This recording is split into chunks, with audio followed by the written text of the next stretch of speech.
Agora nós vamos nos encaminhar para falar sobre a quinta lição, né?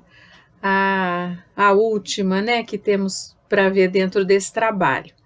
E eu vou fazer o seguinte, eu vou começar comentando uma metáfora que o Freud coloca, acho que na segunda lição. E depois eu vou terminar também com uma outra metáfora que ele coloca, que é muito boa, para a gente encerrar esse vídeo. Bom, a primeira metáfora que eu queria comentar com vocês é sobre aquela situação que o Freud fala, estando ali no auditório, que eles colocam uma pessoa para fora porque ele estava com um comportamento indesejado. Então, assim, por que eu quero comentar isso? Primeiro, para nos dar a ideia, assim, dos conceitos que estão envolvidos nisso. Geralmente, uma pessoa dá trabalho para uma plateia por motivos de imaturidade no desenvolvimento dela. Vamos supor que essa pessoa que está ali na plateia e que o Freud pede hipoteticamente para que ele fosse afastado do auditório, às vezes e comumente é uma pessoa que quer chamar atenção, que está rivalizando com o palestrante, né? Então, quando ele fala que a pessoa foi retirada do auditório, da plateia, ele está fazendo uma metáfora com o mecanismo da repressão, como se o auditório fosse a vida consciente e lá fora fosse o inconsciente. Então, a pessoa é afastada da consciência. Ela vai ficar batendo na porta porque ela quer entrar, como uma analogia com o que acontece na nossa vida mental. Você coloca fora da área consciente, psíquica, alguma ideia, algum desejo, tudo bem, você tira da consciência, mas ela vai ficar demandando o desejo de voltar, né? Quer dizer, isso não soluciona só você reprimir as coisas que não estão bem, que você não consegue uma adaptação melhor. Aí ele fala que algumas pessoas ali que estão fazendo isso, eles podem colocar umas cadeiras para barrar a porta. E aí nós vamos associar com a resistência, né? Então você aumenta os obstáculos para que a pessoa realmente não volte.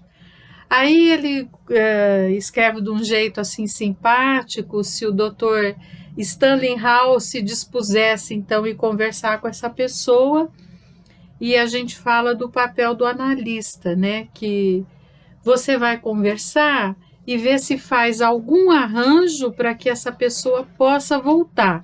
No caso, uma ideia, um pensamento, qualquer coisa assim. Ela pode voltar desde que ela obedeça a determinadas condições. E é assim que a gente faz na vida mental, né?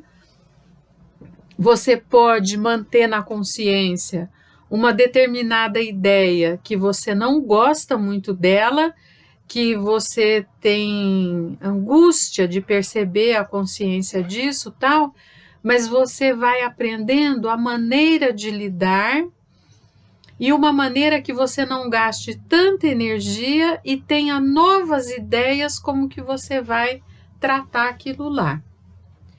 Então, eu estou voltando a essa analogia porque nessa quinta lição nós vamos falar de algumas coisas assim como o ganho secundário da doença, que às vezes você permanece na situação que você está, você não se desenvolve, você não cresce, porque na verdade estar doente tem as suas vantagens.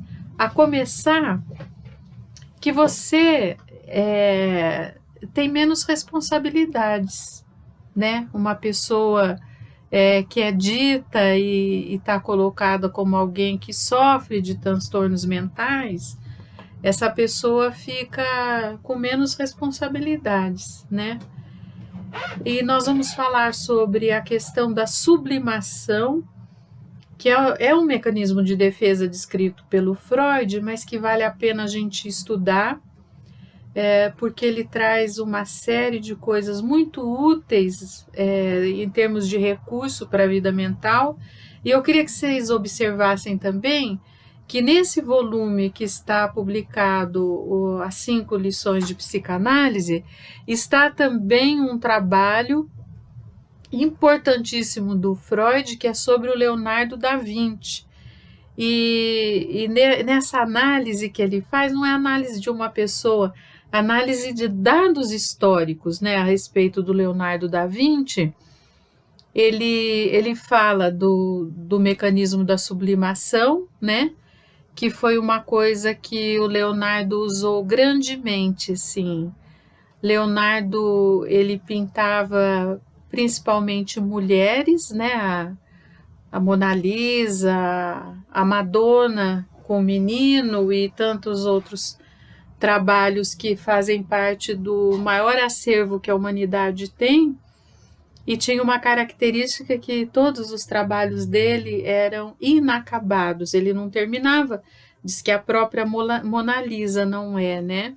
A gente fica extasiado diante dela, mas não sabe o que falta, mas sabe-se que faltam detalhes e que isso tudo tem um entendimento, ele mesmo se sentia uma obra inacabada. Bom, eu estou falando isso para falar do mecanismo de sublimação, mas eu queria falar também para vocês, a hora que vocês tiverem um tempo, leiam o trabalho que ele tece comentários sobre a personalidade do gênio Leonardo da Vinci. Eu acho um dos trabalhos mais bonitos do Freud.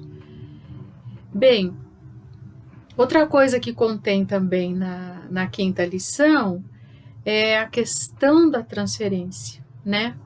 E nessas alturas de 1909, ele também já sabia, porque ele se deu conta principalmente desse processo no caso Dora, que é 1905, né?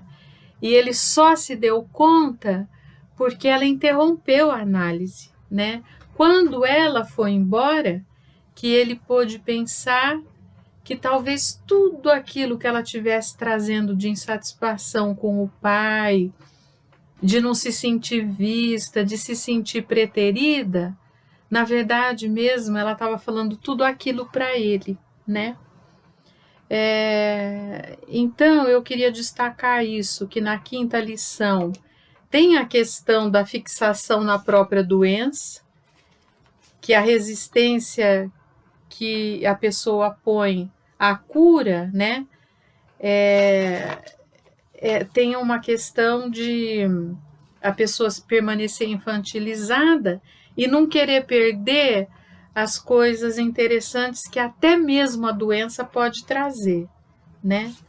Aí ele fala também que o homem enérgico e vencedor é aquele que pelo próprio esforço consegue transformar em realidade os seus castelos no ar. O que quer dizer isso, né? Que a pessoa ela sente a insatisfação da realidade, ela sente frustração numa porção de coisas, mas a pessoa consegue dar um jeito naquilo, arrumar um caminho, sabe? Para poder ultrapassar os conflitos. E um dos caminhos é pela via da sublimação, né? E um outro comentário,